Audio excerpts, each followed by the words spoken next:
Welcome back to the channel. We are diving straight into what might be the most defining game of Group C so far in the ICC Men's T20 World Cup 2026. If you were tuning in expecting a run fest at the Wankhede Stadium in Mumbai, so when Harry Brook won the toss and elected to field, it felt like the standard correct decision. England went with a pace-heavy attack, trusting Jofra Archer and Sam Curran to exploit any early movement.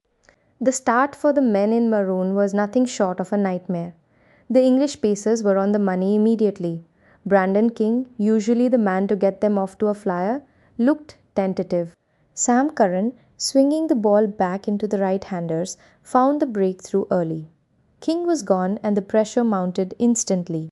Shai Hope, the captain and anchor, walked out with the responsibility to stabilize, but Jofra Archer had other ideas. Archer, steaming in with that deceptive pace, hurried Hope. The West Indies were 2 down inside the first 2 overs, and the English fans in the stands were roaring. Shimron Hetmyer arrived at the crease with a clear intent to counter-attack.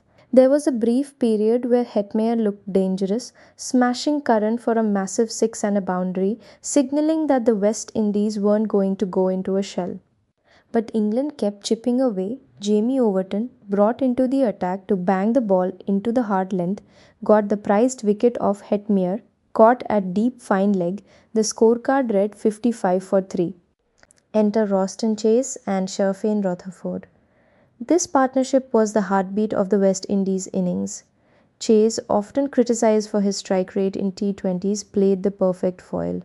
He absorbed the pressure, rotating the strike, and finding the odd boundary to keep the scoreboard ticking.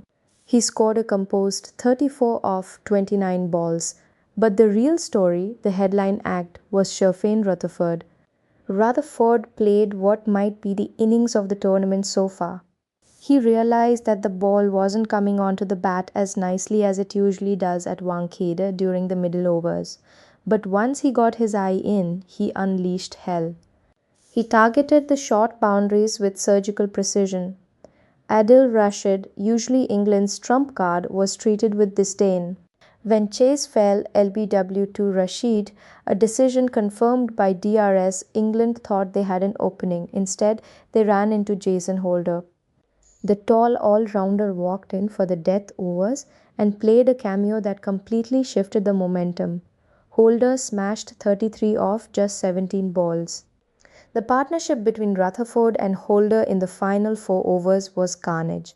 They took apart Jofra Archer and Sam Curran at the death. The West Indies plundered 60-plus runs in the last 5 overs. Rutherford finished unbeaten on 76 off 42 balls. The West Indies posted 196 for 6. The chase began with typical English aggression. Phil Salt and Jos Buttler walked out with 1 gear, top gear. Phil Salt in particular looked like he was batting on a different surface. He took on the West Indian pacers, blasting 30 runs off just 14 balls. Jos Buttler, trying to force the pace against the turn, perished for 14. Tom Banton, coming in at number 3, looked completely at sea against the left arm spin of Motie and was trapped. Then came the wicket of the dangerous Jacob Bethel, also falling to Motie. In the space of 6 overs, England went from cruising at 10 runs per over to losing 4 wickets for 40 runs. The middle order of Harry Brook and Will Jacks had to rebuild, but the West Indies spinners were relentless. Harry Brook, the captain, tried to anchor, but the pressure of the asking rate, which had climbed to 12 and then 13, forced him into a false shot. He fell for a sluggish 24. Liam Dawson and Jamie Overton came and went. The West Indies fielding was electric.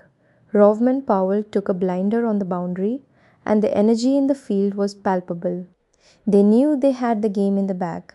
By the time the death overs arrived, England was 8 down and needed a miracle. Sam Curran, batting with the tail, tried to wage a lone battle. He struck a few lusty blows, finishing unbeaten on 43, but he ran out of partners. The West Indies bowlers, specifically the spinners, had suffocated the chase. England was bowled out for 166 in exactly 19 overs. A 30-run victory in T20 cricket is a thrashing. For the West Indies, this win is a massive statement. They sit atop Group C with 4 points and a healthy net run rate. Sherfane Rutherford was rightly named player of the match.